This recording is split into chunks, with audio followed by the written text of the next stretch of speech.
हुए दिख रही हैं।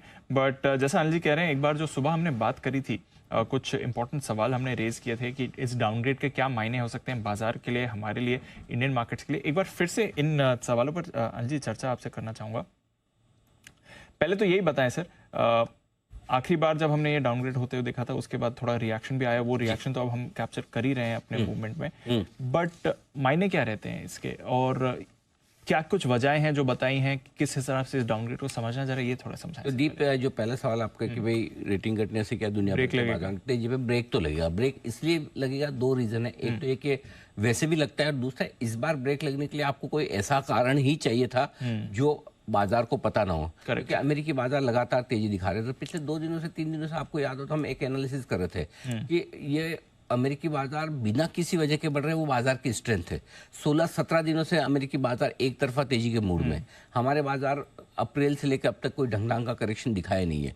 सो 5 ऐसा कम देखने को मिलता है कि 5 महीने लगातार बाजार मजबूत हो। Correct sir, right. इतनी चीज एक तरफा चल रही, तो हल्का फुल्का करेक्शन आने के लिए आपको वो ट्रिगर चाहिए जो मार्केट को नहीं पता हो। देखिए, एफआईएस की बिकवाली, लोकल फंड्स की खरीदारी, थोड़ा बहुत ग्लोबल ऊपर नीचे, ये सब चीज हमें पता है। तो ये जो आया ना, ये ट्रिगर तेजी पर ब्रेक लगाने के लिए काफी है। अच्छा, हाँ, ये सुबह भी हम बात कर रहे थे, अभी भी ये बात कर रहे हैं। सो 2 चीजें हैं। अमेरिकी बाजारों में 2% तक की गिरावट तो मुझे दिखती है, उससे ज्यादा होगी नहीं होगी, वो इस बात पर डिपेंड करेगा कि वहां की मार्केट में लॉन्ग पोजीशंस कितनी है। अगर वहां भी ओवरबॉट है तो शायद उतना, इस डाउनग्रेड की वजह से 2% के आसपास की गिरावट बनती है, इसलिए वो वहां पर आगे हुआ है। हम तो, मेरा पॉइंट सिंपल है कि तेजी पर ब्रेक जरूर लगाए, एक बार के लिए आप रुकेंगे, थोड़ा करेक्शन होगा, वो एकदम साफ है, चाहे वो अमेरिका के बाजार हो चाहे दुनिया भर के बाकी बाजार हो। ये एक बार तेजी पे ब्रेक लगेगा, ठीक है सर। ये समझाइए, रेटिंग घटने के बाद चाल कैसी रहती है अमेरिकी बाजारों की?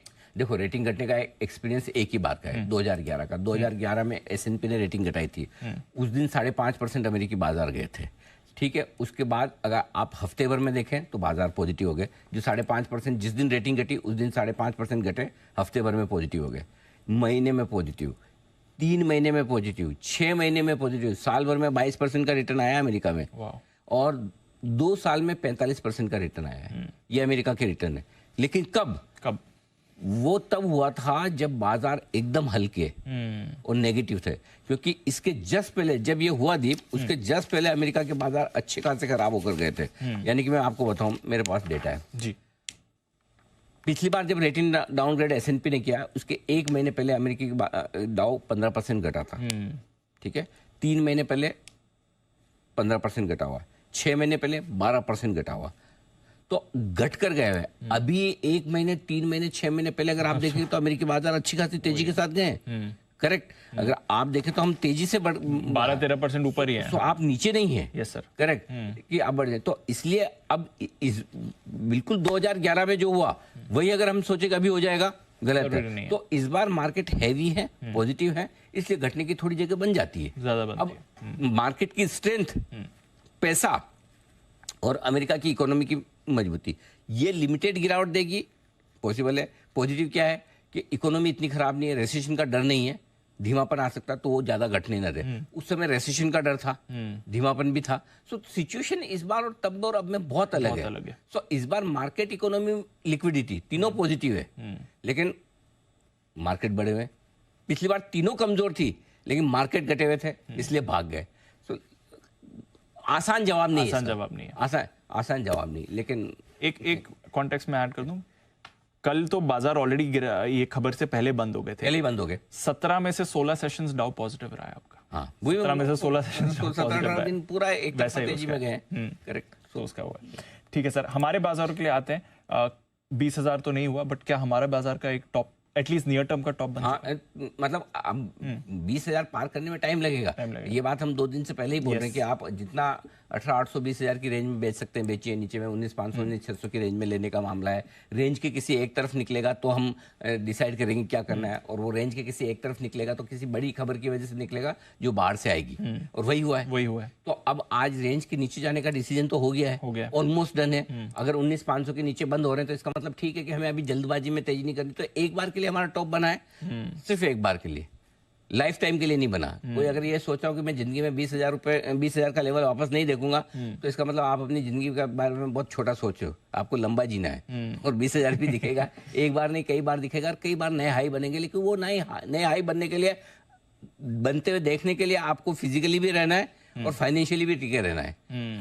दोनों तरीके से टिके रहना है, तभी तो एंजॉय कर पाओगे। जिंदा रहोगे तो देखोगे, पैसे बचे रहेंगे तो एंजॉय कर पाओगे। तो आपका डिसिप्लिन आपको लेकर चलना है। बट शॉर्ट टर्म के लिए यस, एक बार तेजी पर ब्रेक लगेगा, इसमें कोई डाउट नहीं है।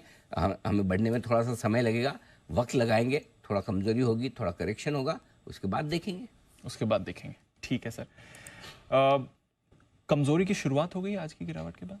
शुरुआत तो हो गई, शुरुआत तो लग ही रहा था। सुबह भी हम बात कर रहे थे कि खरीदने की हड़बड़ी जल्दबाजी नहीं है इस बार। पहले सपोर्ट पे तो भूल ही जाओ लेना है, इंपॉर्टेंट सपोर्ट लेवल पे भी मूड माहौल देखकर लेना है। सो आई थिंक कमजोरी की शुरुआत तो हो गई है दीप, इसमें कोई डाउट नहीं है। और एक बार के लिए आपको अब कुछ न कुछ नया और बड़ा चाहिए। हालांकि अमेरिका की वित्त मंत्री जैनेट येलन ने कहा भी है कि हम नहीं मानते, ठीक है। और अमेरिका में इतनी दादागिरी भी है कि अमेरिका तो ये भी मान के चलता है। मुझे याद है 2011 की जो डाउनग्रेड हुई थी, मैंने बहुत अच्छे तरीके से देखी, नजदीकी से देखी, उसको सेंस किया। और उस समय ये सेंटेंस मालूम है क्या आता था? हम AA+ है तो AAA कोई नहीं है दुनिया में। अरे भाई साहब पूछो मत, दुनिया के दादा हैं वो। बोला हम AA+ है तो बेस्ट रेटिंग यही है। स्विट्जरलैंड वाले बोलते थे हम ट्रिपल हैं जी, बोला होंगे तुम अपने घर में। ऐसा भी होता था। हाँ ऐसे था। मतलब उसके बाद तो मुश्किल से मेरे ख्याल से 1 या 2 कंट्री बची थी ना जो AAA वाली थी। एक स्विट्जरलैंड होता था, एक आध शायद यूरोप की कोई कंट्री थी, सिंगापुर था क्या, नहीं एक सिंगापुर होता था शायद। 2 या 3 कंट्री थी जो AAA बची, और हाँ की तो कहाँ AAA, ठीक है। सो मतलब तो इस अमेरिका तो अभी भी मेंटली तो मानने को तैयार ही नहीं है ना कि हम AAA नहीं है। वो तो फिच ने किया ना। तो जेनेट येलन नहीं मानेगी, जो बाइडेन नहीं मानेंगे, अमेरिका के इन्वेस्टर नहीं मानेंगे, ठीक है AA+ है तो हम ही बेस्ट है, करेक्ट। हाँ, और कोई AAA है ही नहीं। तो उनकी तो थॉट प्रोसेस ही वैसी है, क्या करोगे। सो आई थिंक ठीक है, जो है असर तो है। लेकिन मेरा ये मानना है कि इक्विटी मार्केट से ज्यादा असर इस बार डेट मार्केट पड़ेगा। डेट पे ज्यादा पड़ेगा असर, क्योंकि अल्टीमेटली अमेरिका के लिए कर्ज थोड़ा महंगा होगा। ओके, ऑलरेडी कर्ज भारी भरकम देना पड़ रहा है, बॉन्ड डील्स थोड़े बढ़कर आएंगे।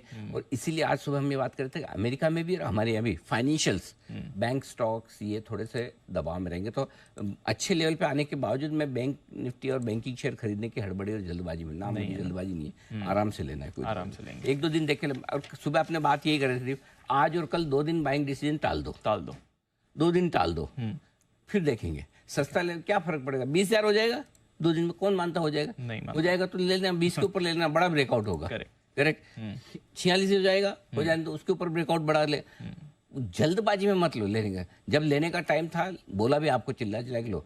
अभी क्या खाली करके सारा जीरो कर दूं बेचो, अभी तो वो सिग्नल आए नहीं, वो सिग्नल आए नहीं है। और आप ये सोचो कि 20,000 पे मुझे पूरा खाली करना है और 16,800 पे लेना है, इतनी परफेक्शन तो आती नहीं है, करेक्ट। फॉर्मूला सिंपल है, इन्वेस्टर को 18,900 19,000, 18,900 के नीचे 18,800 18,800 19,000, 18,800 के नीचे जाकर बंद होना शुरू करेगा तो इन्वेस्टर को समझना है कि 20,000 का टॉप बनाने में 1.5-2 साल लगेंगे वापस। अच्छा, अगर 18,800 के नीचे ट्रेड करना शुरू कर दिया तो फिर करेक्शन गहरा होगा, फिर लंबा टाइम लेगा। वो 6 महीना लेता है, 12 महीना लेता है, पता नहीं।